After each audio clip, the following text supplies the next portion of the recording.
family, today our guest is Rob Lee Andrews. Now, you may not have heard of him because candidly speaking, I had not heard of him until my dear friend Nathan told me about him and said, JBH, you got to get him on your podcast. And wow, was Nathan right. Rob Lee Andrews actually had a professional football career playing with the Stampeders at the Canadian National Football League level.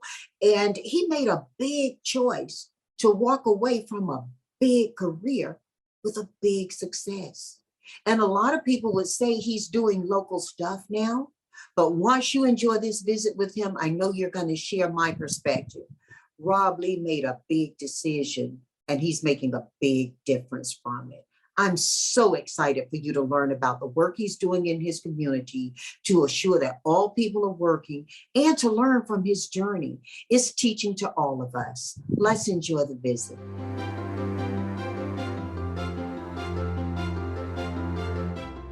Rob, I'm so excited to have you here with us today. You've been so busy, and listen, I've committed to our family that they're going to have a lot of fun, and I know they are. And in order to get that started, I really just want to find out about your time in Calgary. I know that, you know, it's not usual for people to hear about the kind of career you've had and leaving America and going to Canada and just having so much success. Talk with us about that, please. Sure, absolutely. You know, that started probably when I was, that's an earlier story when it started when I was 5. I always wanted to play professional football. I went to a really small school, an NAIA school, Hastings College, which I'm proud to be a trustee on the board there now. And I played football for 5 years, stayed there for 5 years. And in my 5th year, I broke my ankle and I had to sit out that year. Now, I had aspirations of joining the NFL. However, that didn't pan out. So I sent a videotape to Calgary or to the CFL. And there were some scouts that were very interested, and Calgary was the first team that jumped on it. So I was very fortunate to, you know, make it to my dream that I had since 5 years old to play professional football. It was one of the most life-changing experiences that I've ever had, even though it was for a short period of time. I learned a lot about being a man. I learned a lot about professionalism. I learned a lot about myself as a human. I got to Canada. I signed my contract the day before my birthday, March of 2007. It was such a big deal for me. I took the contract everywhere I went. So I went and stayed in Lincoln, Nebraska, which is about an hour and a half from Hastings, for a basketball tournament. And I put the contract in my bag. I didn't want to lose sight of the contract. I didn't want no one to change their mind. I wanted to keep the contract with me because folks where I come from is few and far between that they're able to achieve that dream. So I ultimately signed that contract, turned it back in.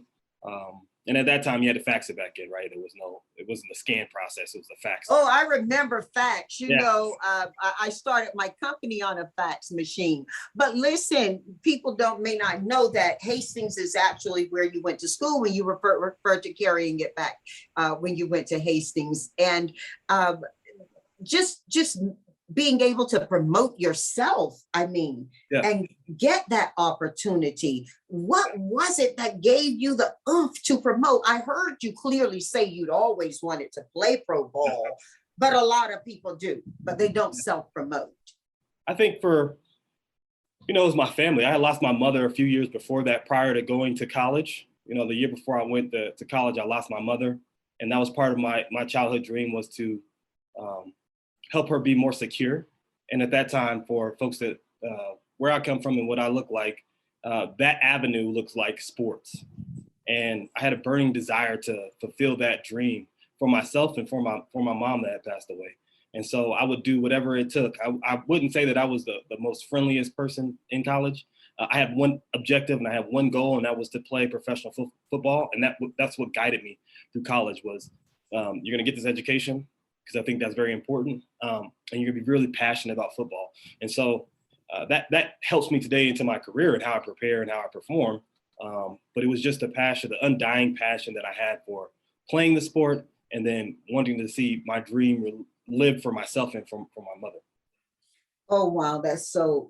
That's so beautiful. You know, when you got to Calgary, you were going to a very friendly nation, a neighbor nation. You were also going to some very different things culturally. How did you adjust to that? And I'm really interested from your business professional side, but your personal side as well. You know, personally, it's hard to put a finger on it. Here in Colorado, things are pretty good if you're a minority. Things are pretty good as far as your interaction with other races and things of that nature. When you get to Calgary, things are great, and you are another person, and it's very, you know, I'm very grateful to have had that experience and understand and live in another country and figure out how they interpret Americans. I sat down with some folks. I created a friend who was from Toronto. He played in college in Toronto, and then he came to Calgary, and I would just ask him questions about how people perceived Americans, especially African Americans, and what he thought about Americans coming over to Canada to play. There were some strange and tricky rules about Canada as a professional. When you go play in Calgary, they can only have a certain amount of Americans on the team, and the rest have to be from Canada or another part of the world. So you're really battling with other Americans at that time and not Canadians to make the team and be a part of something special. So I didn't, it was very, very accommodating. You know, folks would stop and pick you up in the rain if you needed a ride. It was a great atmosphere to be in.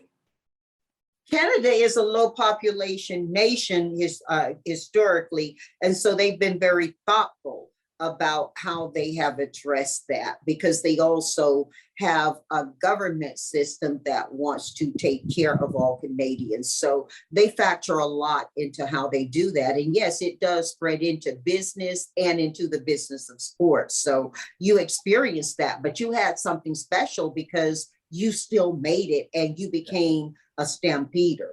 Yes, and I think I learned more from the folks that were around me at that time. I remember being starstruck. You know, I'm still in college at this time. I'm attending mini camp, right? So I leave for a week from school. It's my first international trip and really my first flight ever. I had never been on a plane prior to that. And I got on a plane, went to Calgary, and was starstruck. I had never been in that type of atmosphere before. And it took me a while to calm down from that.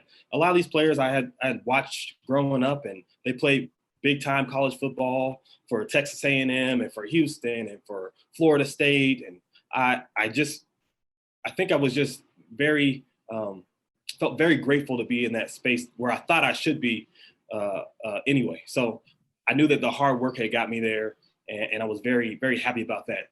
We transitioned. We leave Calgary, we come back June 1st. And I have a roommate who literally changed my life. His name is Brandon Browner. He played for the Seahawks and played for the New England Patriots. And he had some things going on in his life where this might have been his last shot ever. And he had was an undrafted free agent, signed with the Broncos in Denver. I didn't know him at that time.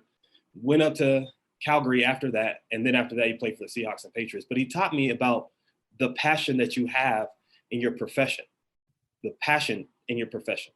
And I hadn't been a professional yet. So leaving college and going into that environment where it's super and hyper competitive, and this guy's a Pro Bowl player. He left and became a Pro Bowl player, one of the top players at his position in the NFL. So sitting back and getting to learn about being a professional and having that type of passion definitely transferred over to my professional career and added some things for me. What it also did was it allowed me to understand that football was not my passion. Mm-hmm. I was just about to ask you, you talked about learning a lot there. You learned a lot about yourself as much as you did about this new country that you were in. Share with us a little bit of what you learned and how that stands out for you now.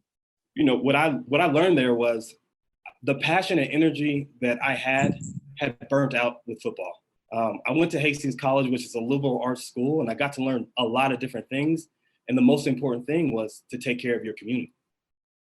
And so when I got to Calgary, I wanted to be a professional football player. I tried and I worked as hard as I could, but I understood that I was not willing to live and die for football. I was not willing to live and die every play and put my life on the line for football. What I was willing to do was put my life on the line for my community.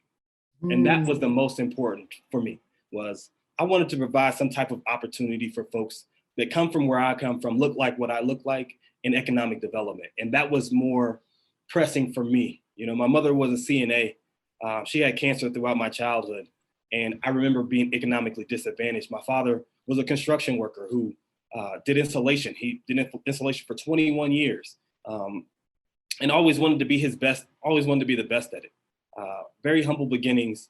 And it just— Where did they come from? I mean, because, you know, now that we know about your time as a stampeder, and I just was so excited about that, because you are the first athlete I've met who went pro, had a really bright future, and decided, no, I'm not passionate. Let somebody else have this spot. I'm moving to my passion. That's huge, Rob. That had to start before Hastings. I mean, the influence of that. Tell us about your beginning and how you grew up, where you were born. Let's just get to know you. Absolutely. I'm from Colorado Springs, Colorado. My mother was born in Shreveport, Louisiana. My father was born in Shelby, Mississippi. He was 13 brothers and sisters. So they— Shelby and your mom's home in Louisiana, they're not that far away, are they? They kind of, yeah. But not funny enough, they didn't meet each other until they lived in Compton, California. But isn't that interesting how that happens? It is. And Compton's a big part of my story as well. That's where they met. And I still have a sister that lives out there. Everyone in my family's born in California except for me and my little sister. There's 5 of us. Were your parents each from a big family, or what provoked their move to Compton? And what year did they move there? Yeah, so my mother went through that great migration. Her father was enlisted at West Point. He met my grandma Ruby in Louisiana. They had some children, and they're part of that first migration to Compton of that Black middle class. So they decided to go there and be a part of that. He got out of the military, and they felt like that was the destination to go to. My father enlisted in the Army, and he was in Vietnam. He was a helicopter crew chief. He was an E5.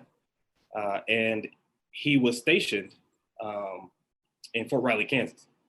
My aunt, his little sister, my Aunt Diane, lived out in California, and we have other family and relatives out there. So he decided to follow her, and he went out to California. And my mother and my aunt were taking CNA classes together at Compton Community College.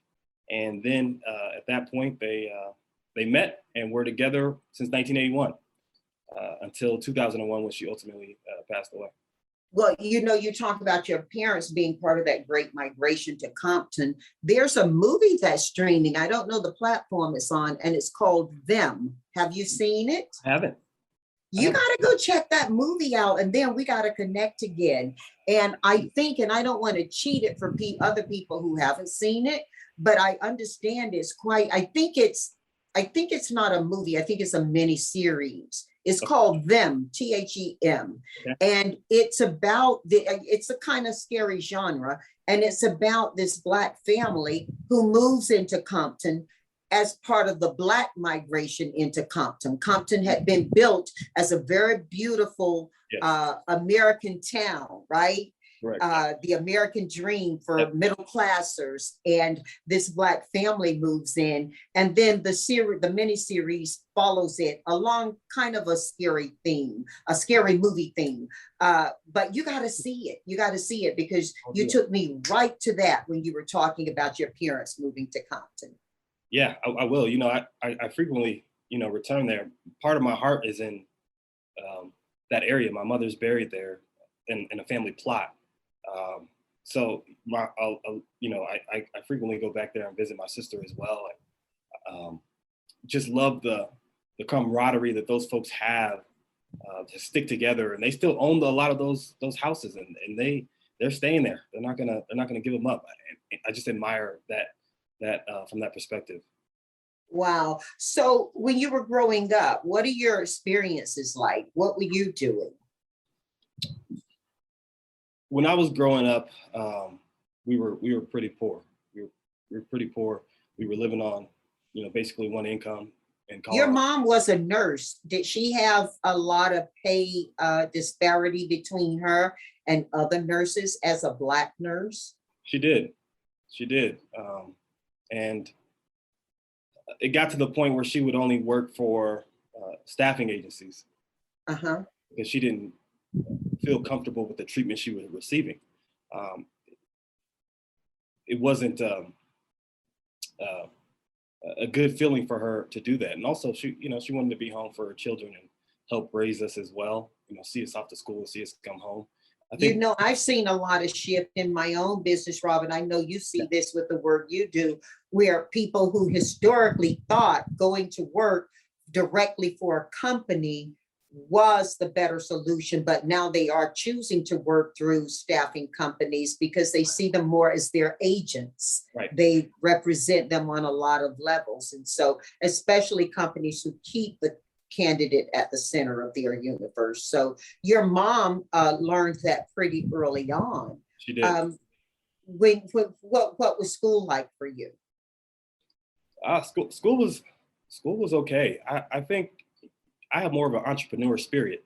So school was fine. I was probably one of those kids that could have went either way. Could have had straight A's or could have had straight F's. I didn't. I kind of did as much as I could to get by early on in school until I got to high school and I met a mentor of mine now, a former principal of ours, who really pushed me. And that was kind of the start of me really putting a lot of effort into things. He really pushed me to be my best and to really be reflective of what my best is and to think internally about what I wanted to be when I grow up and who I wanted to be and what do you want things to look like. So I worked very hard in high school, very hard. Although there was a lot of trials and tribulations, I had to miss some time for school. My mom and my father were simultaneously in the hospital having surgery. So I was 15, and when I was 15, I started taking care of the household. 16 years old, I was working and paying rent and paying the bills, and both my parents were sick. My dad had a bowel obstruction. He was unable to work. That really ended his career. He was unable to work from then on. So I took over as partly as the person in charge that would make things happen. I had a little sister that, I had to make sure she got to school and got back home when my parents were sick. Still playing football, still working. So I've been able to juggle. I was always able to juggle a lot of things. And that comes from my childhood, being able to understand the complexities of being an adult at 15 or 16 was something that helps me out now for sure. But it also allows me to be grateful for those experiences. My faith is very important to me. And that's something else that helped me as a teenager going through those things. I went through stretches where things were very tough for us. It was very rough. I went a couple years in high school without having a front tooth and being ridiculed and things like that. But my faith and my ability to believe in myself is what helped me get to be stronger. And there's a quote that I usually I live by. You can't power your dream on someone else's steam. That's something you can't, we're all on this train, stay on the tracks, and you can't power your dream on someone else's steam. You've got to run off yourself. You've got to believe in yourself. No one's going to come and give you anything worth having. So make sure you work hard. Always take the stairs, never the elevator. That's something else that I've learned. I want to learn everything.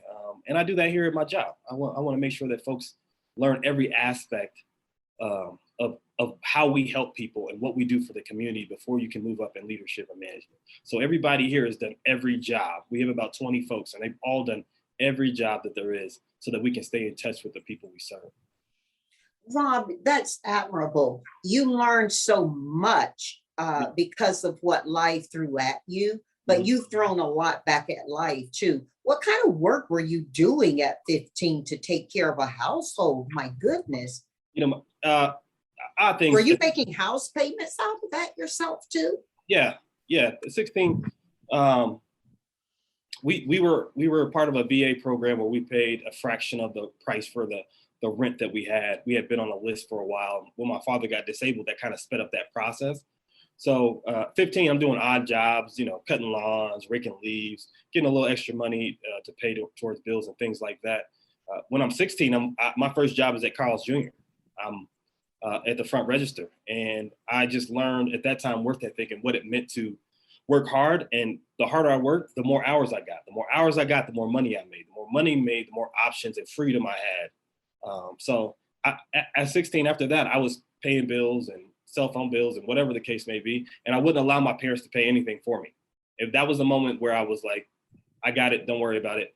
I'll take care of this. And if I can contribute to the house, I will. And I had to for a couple of years. Oh, wow. All of that in football too. Yeah. Who were the outstanding people in your life other than your parents during that time? And well, because you've quoted some things that helped you move forward. And I'm sure there were people in your life who were sharing these kinds of thoughts and this kind of support. At that time, I was very much one of the middle of the road kids. You wouldn't know that I had any issues or problems. You would just know that I was a C student. That was, I never got in trouble. I've never been to the principal's office. I did go to the principal's office once when I was in 12th grade, but that was for an accident. So folks at school couldn't identify that I had anything going on. And really, it was an outside influence. It was really the Michael Jordans of the world that I got to look at and admire from afar. That kind of kept me on the straight and narrow. It was the folks that I saw. Like so many other young kids, Black or white or whatever, you were looking at people who were famous and people who were in the media and building your dreams and your ideas about what life could be like for yourself from that. And I had great examples around me of what not to do as well. And that sometimes is the best teacher, having someone else go through that experience so you don't have to. My brother was a gang member from Compton, California, and moved to Colorado with us. And he continued that until he ultimately passed away earlier this year. My condolences. Thank you. My sympathies. Thank you. He was a big influence in my life. I lived with him in the same room for a very long time. And he taught me what not to do. And he wouldn't allow me to go down that road either. He was. Oh, wow, wait a minute. So he made a choice for his life. Yeah. And he knew what he was doing. And he told you, don't do what I'm doing. Yes. Wow. And he would ensure that I would not. And he would ensure my friends did not too. He would make sure that we all didn't choose that path. And that he was very supportive in that. And if there was anything that we needed help with, he was there to support as well. And he taught me a lot. Was it peer influence that took him into the game? He was much older. He was much older than I was, about 12 years older. And what took him into the gang is where he lived at. Okay. All right. At that time, it was, if you're from this neighborhood, in this age range, we're going to make you be one of us.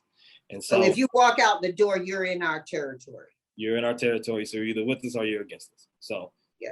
He ultimately decided to join a gang in California. And I think that was obviously a mistake.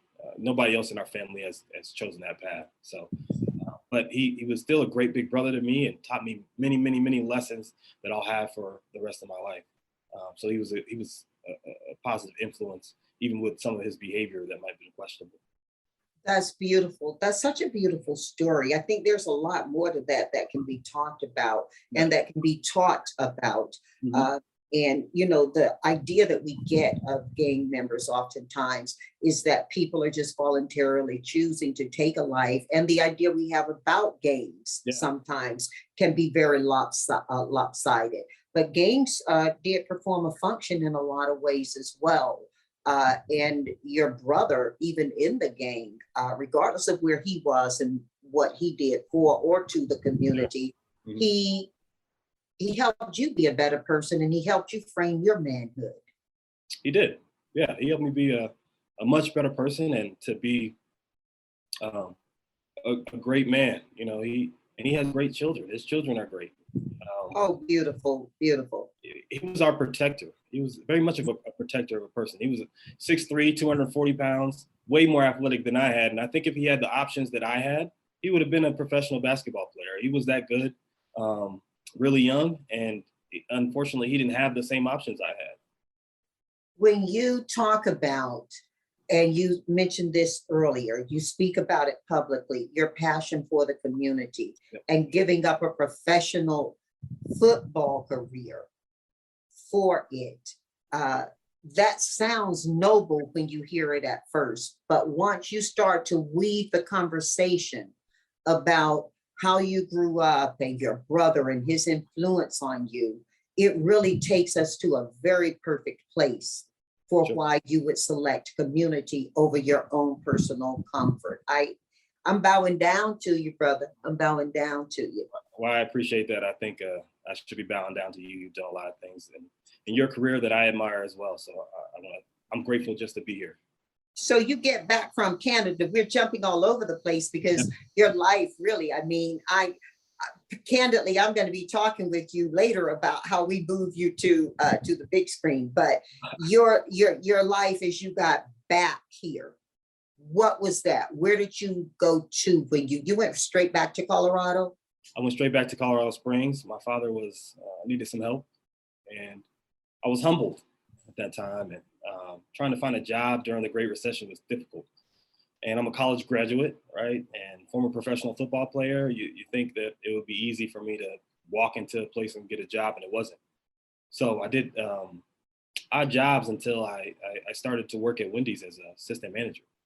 I needed to make some money, and I needed to help my father, and I needed to pay back some of these student loans. So I took a job as an assistant manager until I began volunteering for the Obama campaign.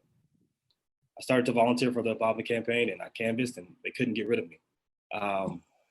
Once that happened, they decided to take me on as a member, as an organizer. And that kind of changed my life. That was the second part to leaving Canada that really jump-started my career and changed. Well, hold on. So Obama has referred to himself as an organizer. Right. That's how he got his start. Correct. For our family, explain what an organizer does and who an organizer is. Where does an organizer come from? You know, that term is not, it's a familiar one, but people don't really know what it means. Community organizer are people of the neighborhood, of the community that get together to take initiative and action to change something or to be politically active. So my job in organizing was to bring folks together to canvass for Obama and then make phone calls for Obama. And then I also worked in the Black churches part of Colorado Springs to organize them, to get volunteers and to voice those that were willing to independently voice their support for then Senator Obama.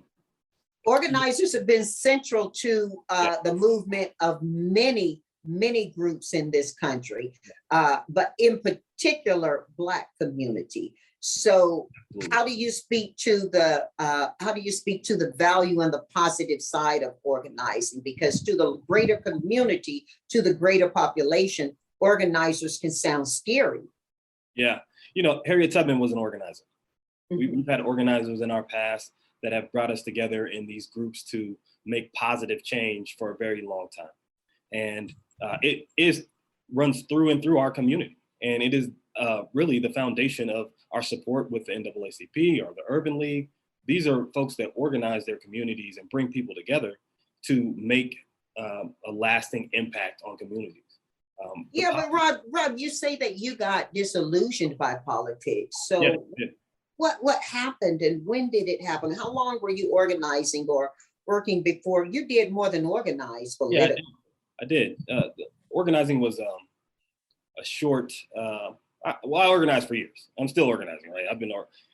Once an organizer, always an organizer. You'll never lose that. You'll always try to do that. But the dissolution from politics came after the election, when I decided that I wanted to run for city council in Colorado Springs. After the election of Barack Obama. Obama. Okay. I decided that I was going to represent our neighborhood the way it should be represented. We had folks that would come into our neighborhood and be on the city council and vote completely not in the interest of the people that lived there. It was completely opposite. So I grew up in a community that was in Colorado Springs, mind you, has 5 military bases and very, very right leaning. That I grew up in a community there that was left leaning. And the folks that would win these races are folks that didn't hold those values and believe in those things that we in our community believed in. So there was someone that approached me and said, hey, have you thought about this? And I thought about it and I wanted to do it. However, we weren't able to get enough signatures to get on the ballot. And that was kind of what hurt, obviously, our campaign. The second piece to that is a couple years later, 2012, I wanted to, 4 years after Obama, I wanted to run for state house in that same district. And they have a group here that kind of interviews you and see how you are as a candidate. I got an interview, I did a great job. They thought that it would be great. But however, I think they found another candidate they preferred. In the process of finding that other candidate, they said that I had a background that would not support winning a race. I had these traffic tickets that had come out, and they thought that would be something that would hold me back. Traffic tickets? Yeah, it was not the most honest, I think, way of telling me that they found another candidate. But the Colorado Springs Independent, which I have a close relationship with those folks, ran an article, put it on the front page, and kind of went through. They ran my background as well, and they put it out there in the paper, and folks were disappointed. So I plan on returning to that arena. I still have a burning desire to serve and help people in that capacity. I feel as if I love my work right now. However, I know there's other ways to impact the community as a whole, and I want to do that at the highest level. Did you go straight from that experience into what you're doing now? And we got to talk about that. I mean, you got to give us 101 on that. Yeah, I did not. I stayed in the community. I worked. I took a job at Discover Goodwill, where we help people go back to work. I worked at a behavioral health hospital for a couple of years, trying to figure out what I really wanted to do. And then I got a job working in Denver. I lived in Colorado Springs, so I made the move to Denver. And I liked the job. I was working for Mayor Hancock administration, not close to Mayor Hancock, but I worked for the city and county of Denver. That's important because he's an African-American mayor, and he also went to Hastings College. Mm-hmm. So those two things are important. And I took a job with the state after that. And the funniest thing happened. I was giving grants out to these smaller nonprofits, right? And the executive director from then, at that time it was called DenverWorks, came to me and I said, you know what, I would like to be an executive director someday. Can we have coffee about this? And she said, absolutely, because I'm going to be leaving soon. I want to retire. I said, great. She came back to me a few months later and asked for my resume. And I was like, I'm not sure if I'm ready for that. I'm not sure if I'm ready to apply. I spoke with my boss about it. She said, these opportunities don't come very often. You don't know when the next time a seat is going to open up like this. You need to apply. So I applied, went through 2 interviews, and I got the job on June 25th, 2016, which is incredible and very exciting for me. We get to help folks with economic independence and opportunity. And then also I get to target the folks that I grew up with. You know, one of my first acts of coming over was creating a Colorado Springs Works. There was a Denver Works, and now, well, we call it CommunityWorks now. We've changed our name. We have 6 locations throughout Colorado. But one of my first acts was putting a Colorado Springs Works and down in the southeast of Colorado Springs. And I wanted to make sure, I did that because I wanted to make sure that folks know that I did not forget where I came from. I don't live there, but I love where I came from. And my best friend, Joaquin Mobley, is the vice president of our company. And he helped me start that down there, the transition. He was the director of that office at that time. He's now moved up to be the vice president. But what's most important about that is I know Joaquin since 2nd grade. We grew up together. He did 7.5 years in prison. And when he got out, he was paroled to me.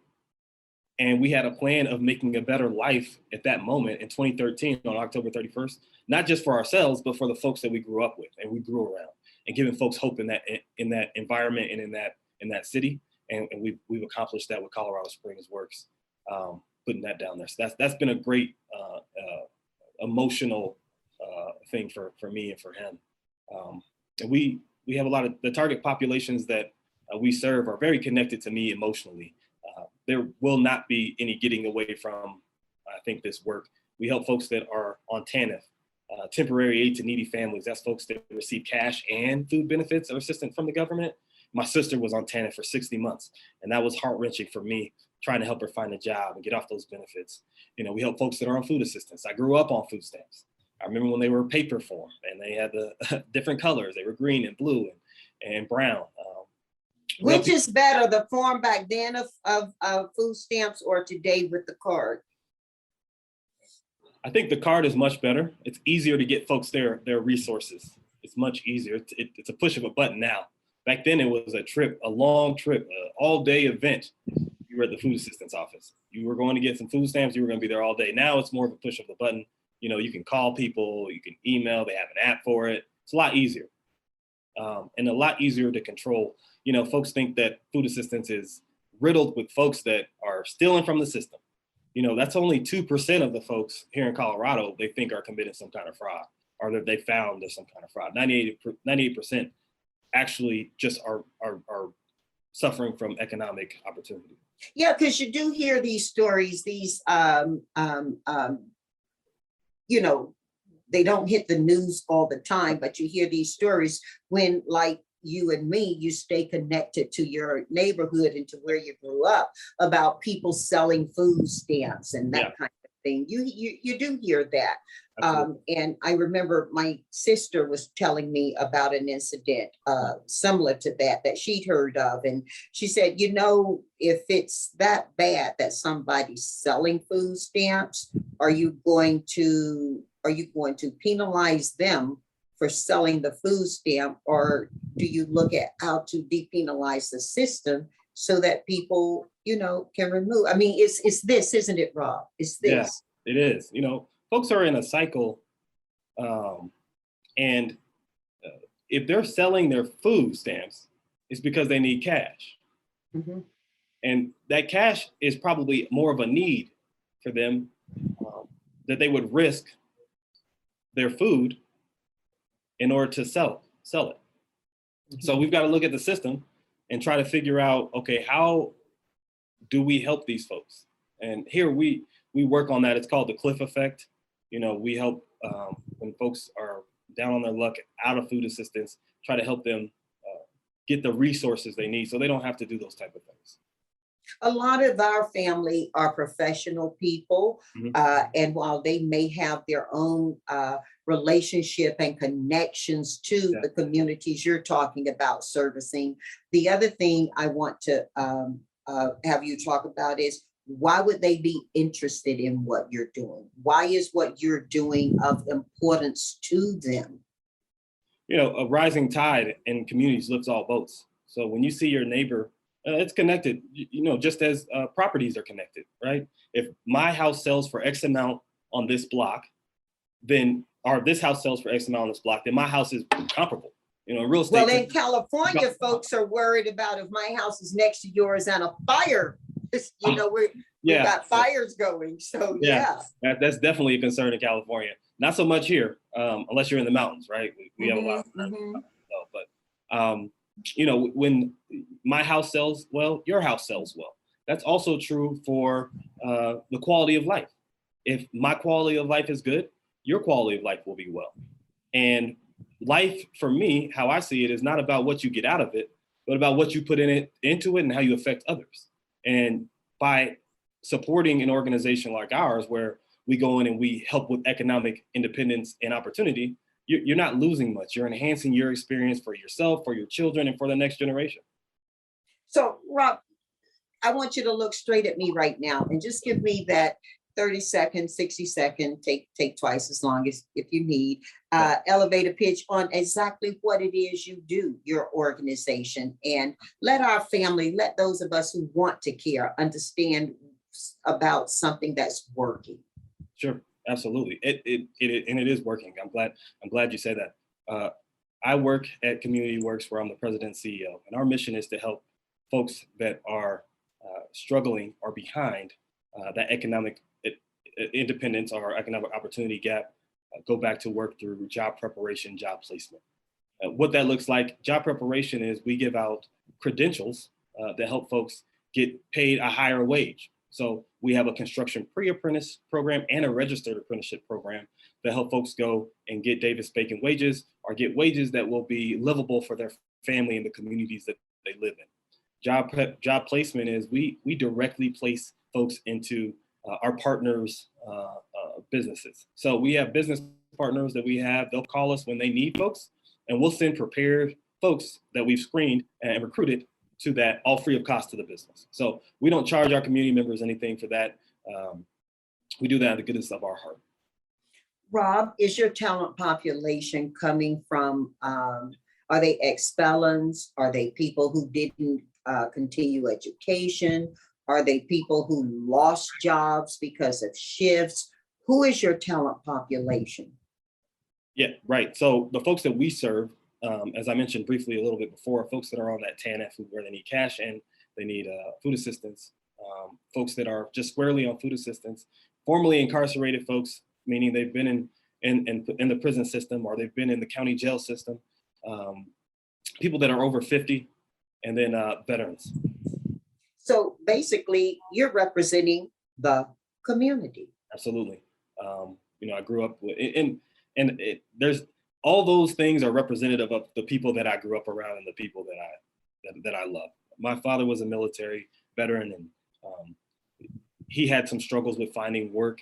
And anybody that comes back from a war and has served his country well deserves to have a well-paying job so that he can serve his family well. Was your dad a Vietnam vet? Yes, he was. He was in Vietnam.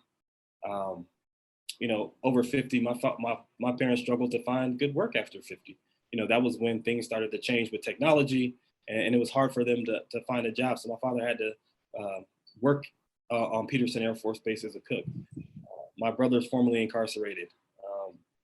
We grew up on food assistance. My sister's been on TANF. So I keep in mind those things every day when I wake up, and my fight is for my family, and the community represents my family.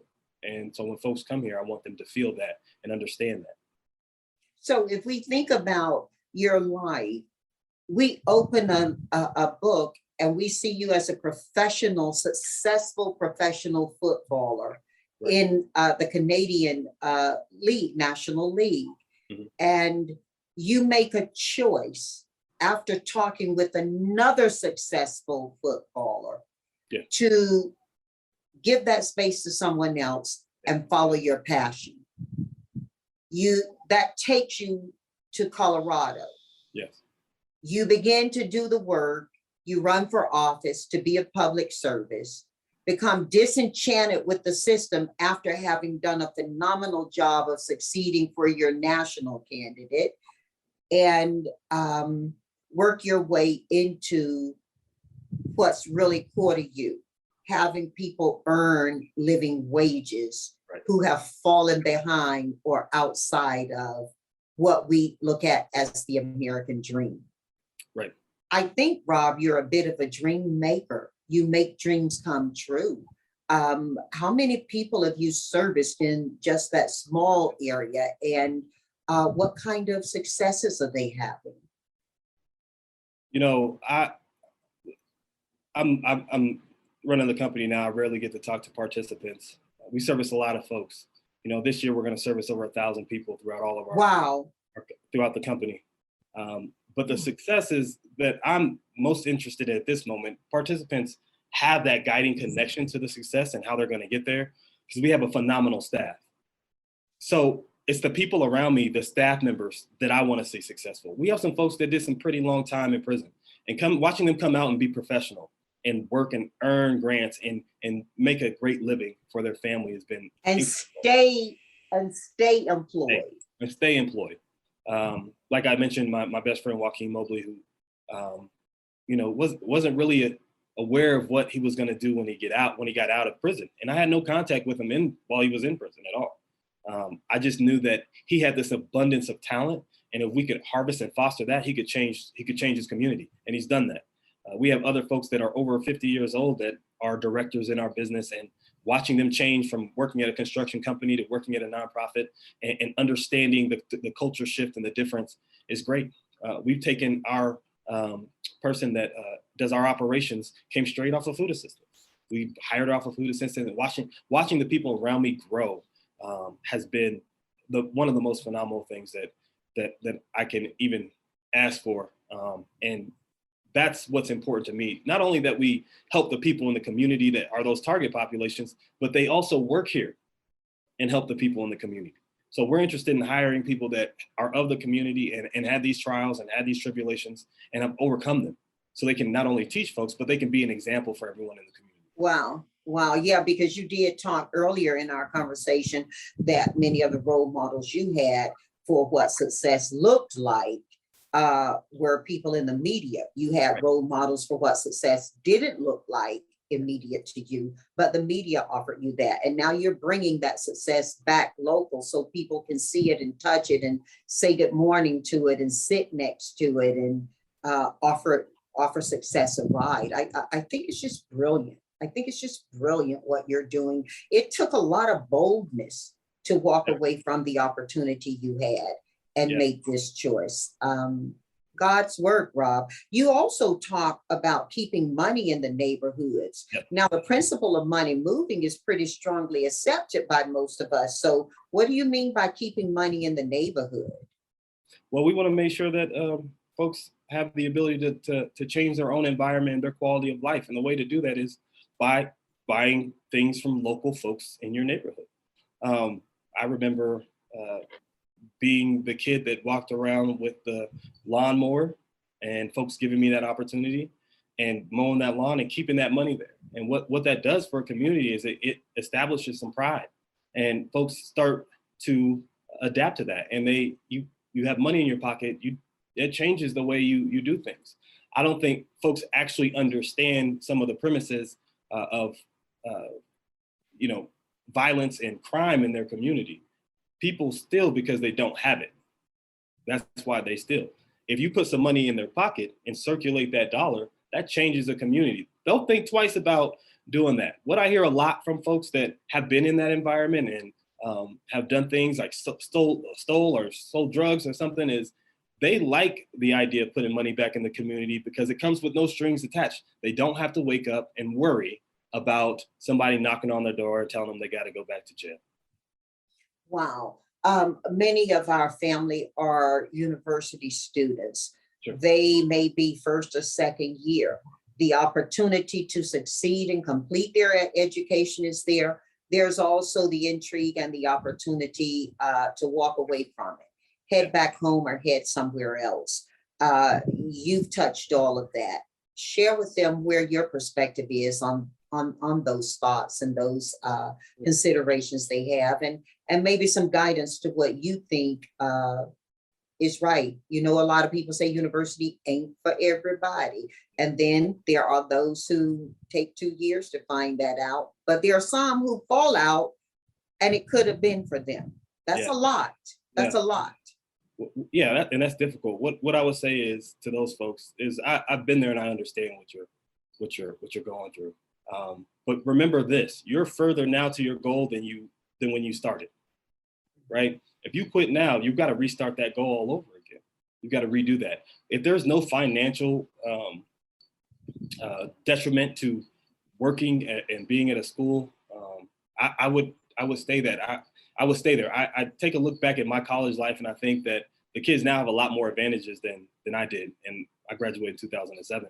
Folks can actually run businesses from their dorm rooms and go to school at the same time, that would have been something I would have done. I would have been on Grubhub or Uber. I would have had more flexibility to do that. But life is going to be difficult, and at every turn, you're not going to be able to say this isn't for me, right? Because life is that way. And if you want to make a better living and survive and be stronger than before, you'll go through the tough parts of it. Those tough parts are temporary. 2 years is a very temporary time when you, in hindsight. So I would allow anybody to reach out to me individually if they're struggling and they need some help walking through some of that. I will be happy to do that. Well, we're certainly going to share your contact with everybody. And there are some folks who are graduated, successful, Sure. near finish of their careers. Why is what you're doing, why does it matter to them, Rob? Yeah. I should say to us. I'm one of these people. I'm part of this family. Why does it matter to us what you're doing? You talked about the neighbor prospect of it, and a rising tide lifts all boats. That's big talk. What's the simple talk? What's the close talk? Simply these people are your family. They are connected to you in some way, some shape, some form. And as a man of faith, I believe that we're all connected and that I should love my neighbors, right? And I should do for them as I would do for myself. And what we see around the country now with the homeless issue or situation definitely affects my quality of life. And I think it affects everyone's quality of life. And we don't always get to give out big opportunities to folks. But little opportunities here and there also help people do the work. And I'm a man of trying to provide opportunities for folks. And I know there are folks that look like me, that are very professional, that are just like you, that want to help provide opportunities for folks as well. And we're the organization for that. Wow. Whew. Okay. Let's move to 4 for 4. And I'm going to ask you 4 questions and you're going to give me 4 answers to it. Yeah. We learned so much and I'm excited to go for you. You ready? You still got the I am. I'm ready to go. Right? You ready to go? Okay. Yeah. Ding, ding, ding. Round 1. You get to have dinner and invite any 4 people. You're hosting this dinner. Any 4 people from any period in life you can imagine, living or transitioned, to dinner. Who are they and why are they at this table? The first one would be, I would want to invite Jesus to the table. That would be the first person. And I want to invite Jesus because of my faith in how ardent and strong he was through that period of time that we read about. And the responsibility that he felt that he had to do some of those things is what helps me guide my life. I'd love to hear more about that.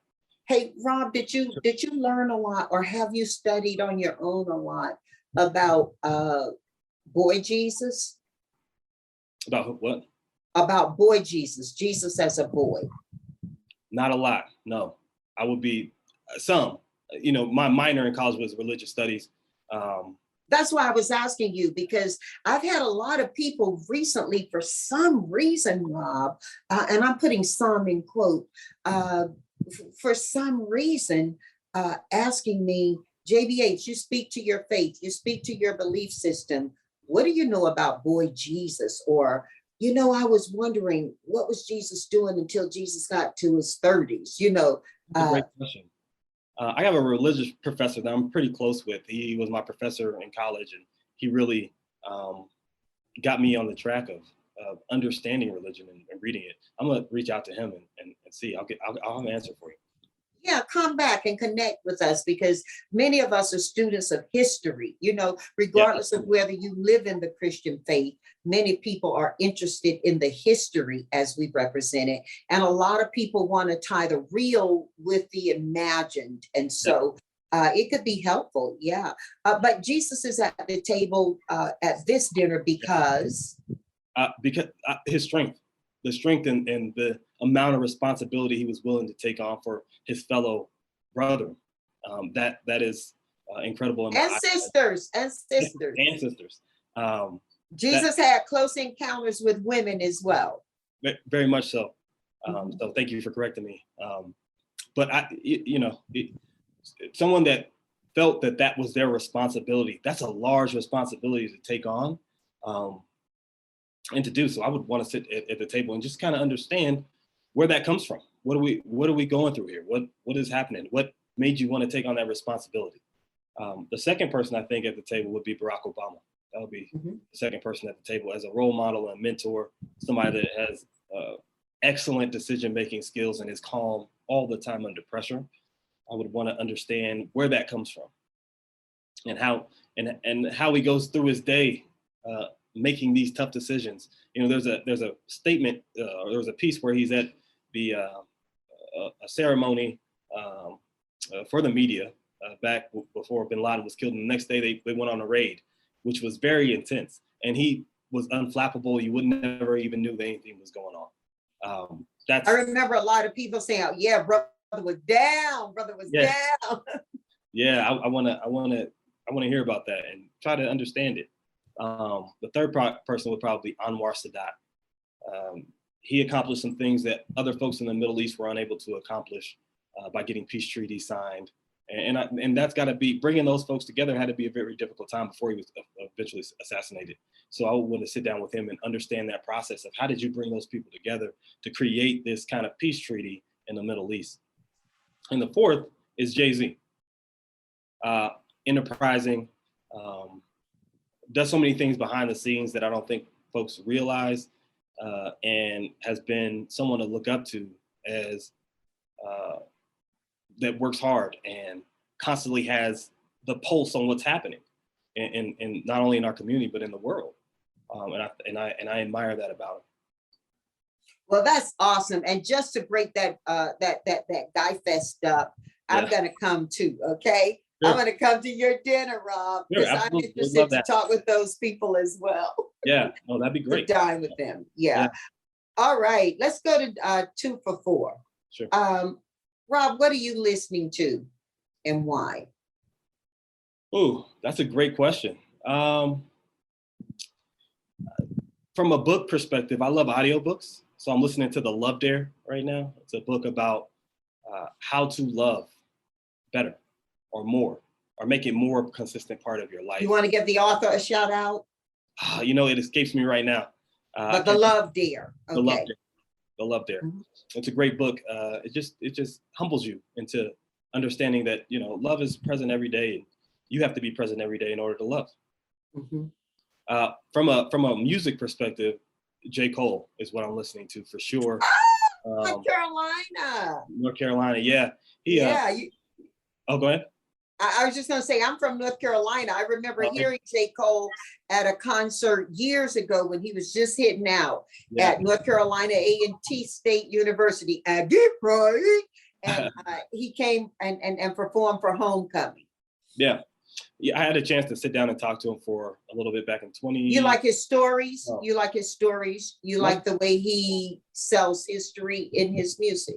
I do. And I like that he talks a lot about therapy, and he talks a lot about self-therapy, self-medicating, and how to move away from that, and what that looks like, and being present as a human on this planet and what that means.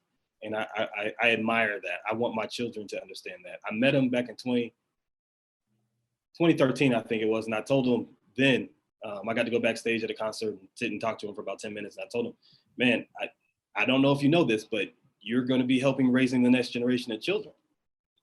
Mm-hmm. And that's exactly what he's doing. So well, you're doing that too. I understand the power of media and how he can do that prolifically and so profoundly.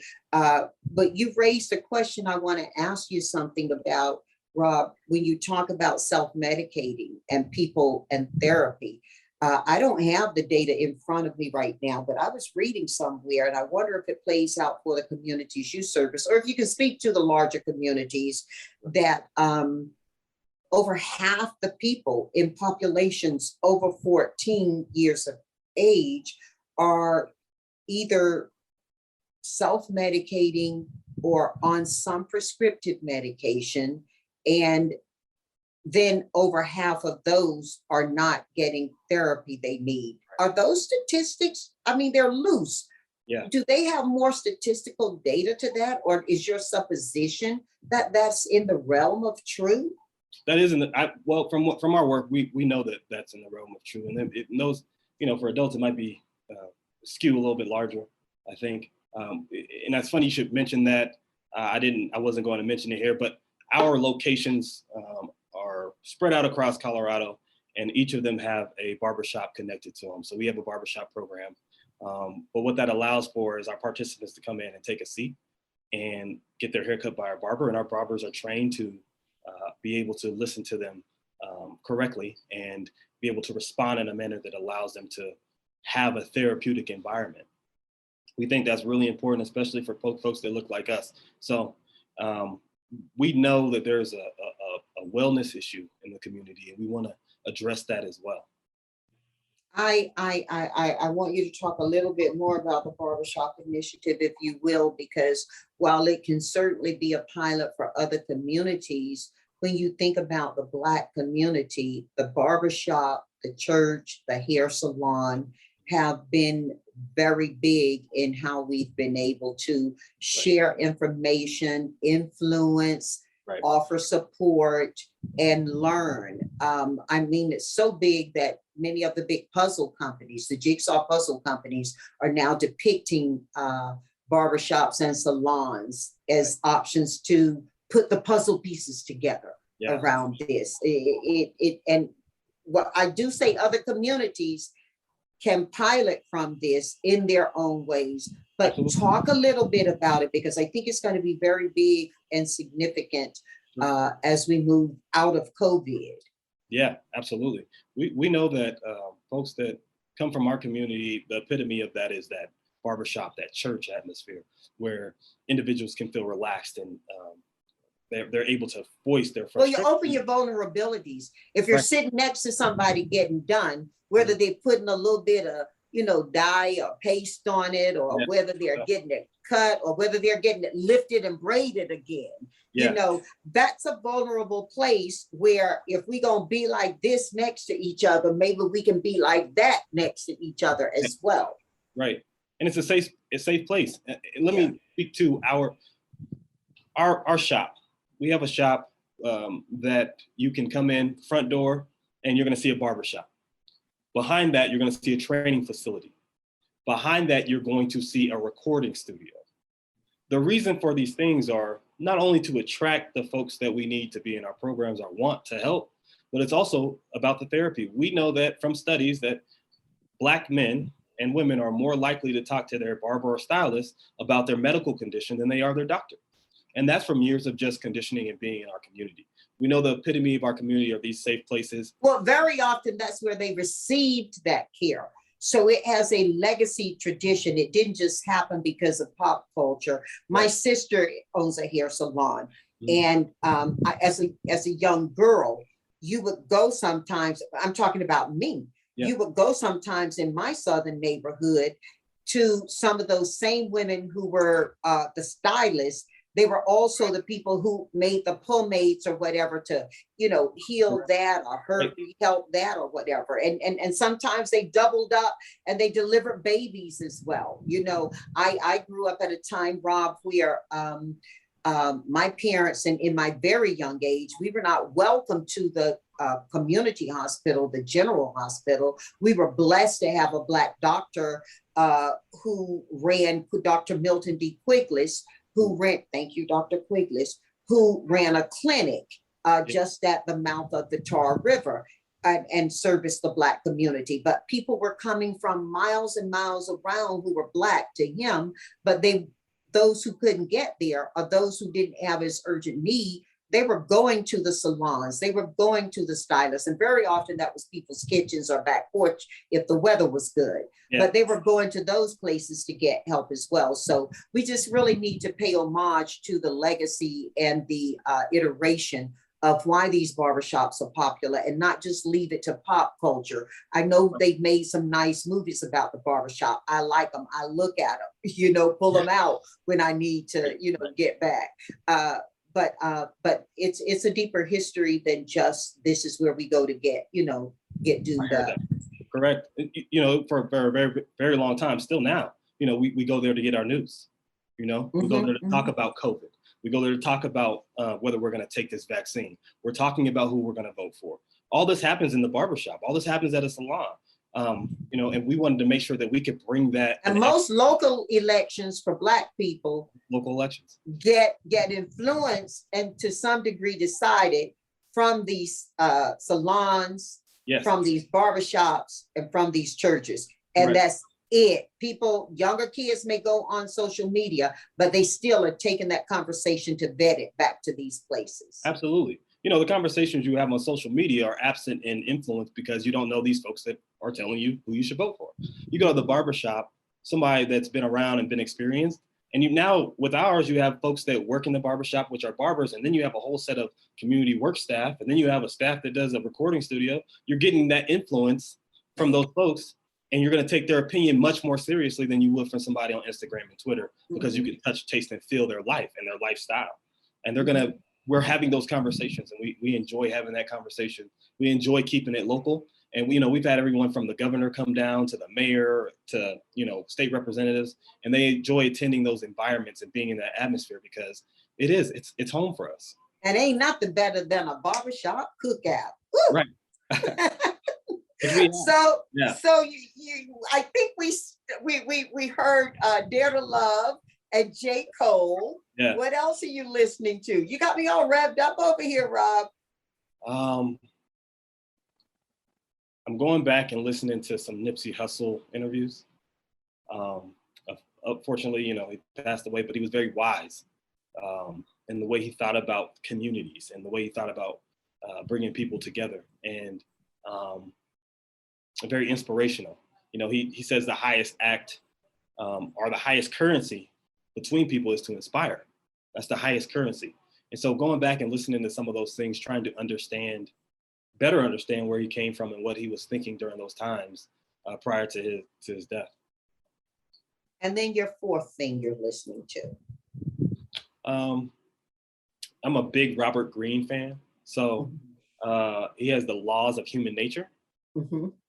It teaches it basically teaches us how to interact with each other and what things look like.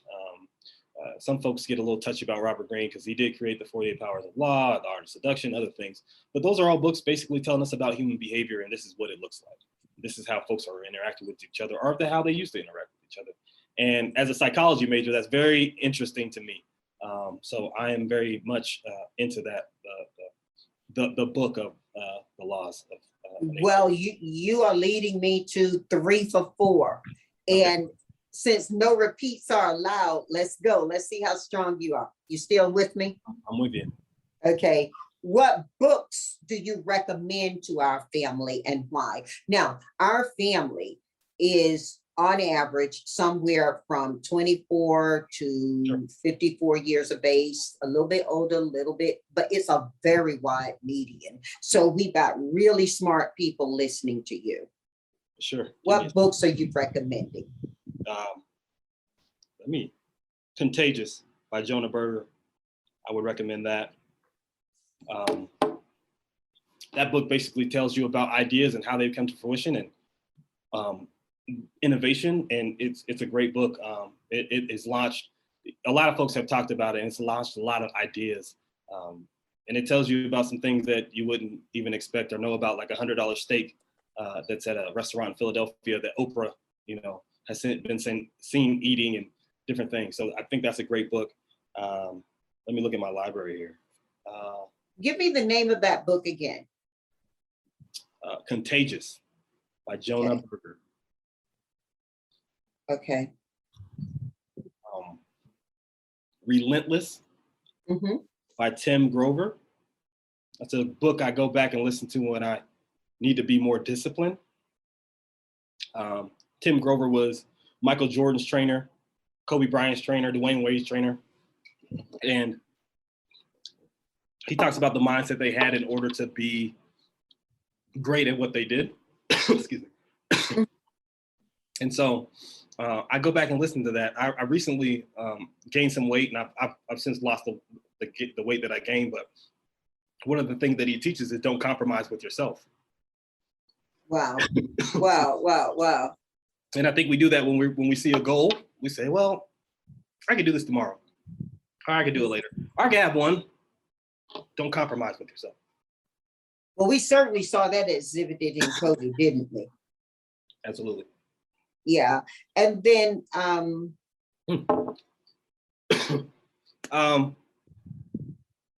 think Relentless, Contagious. Start with Why by Simon Sinek. It's a great, incredible book to read about. It teaches you, or it allows you to learn more about yourself and why you're doing what you're doing, why you're in this career, right? Mhm. Why is this your behavior? Why is this happening? It gives you a reference to that. He calls the golden triangle. And he talks about this is how you can figure that out, what you want and why you want it. Liking your books. What's number 4? The 4 Agreements. Rob, you know, the 4 agreements have been coming up for me a lot from people recently as well. So tell our family why you want them to read this. And even if they've read it, why you want them to read it again. The book is really about self-love and the agreements you make with yourself and what these agreements need to be and how it can help you in your life, in your career, with your children, with your family. And I got it from a friend of mine, and probably 6-7 years ago, and I periodically pick it up and read it. It's been very, very central to my growth. Oh, awesome, awesome, awesome. Well, look, we're on 4 for 4, and then we're headed home. Rob, what are the 4, and you referenced some stuff earlier. I know you got more, so just grow forward, okay? What are the 4 best pieces of advice you offer our family right now? And would you tell us if that advice was given to you by whom? If you curated it yourself, under what circumstance? Let us know the real behind the advice. Yeah, well, one of them is you gotta power your dream on your steam. If you want to be successful, it's got to come from you. I think that comes from a quote that I read at some point. I'm not sure who that came from, but it's something that I learned integral growing up. The other one is treat others as you want others to treat you. And that comes from my mom. She taught me that, and she taught me a great deal of empathy to understand folks and understand where they're coming from and what their situation. And that was a lot of our relationship. The other one comes from my brother. Don't have confrontation with folks that are close to you, because you're going to have a lot of confrontation from that moment on in your relationships. Wow. Yeah. He said it in a different way. He said, don't fight people on your same block. That's what he said.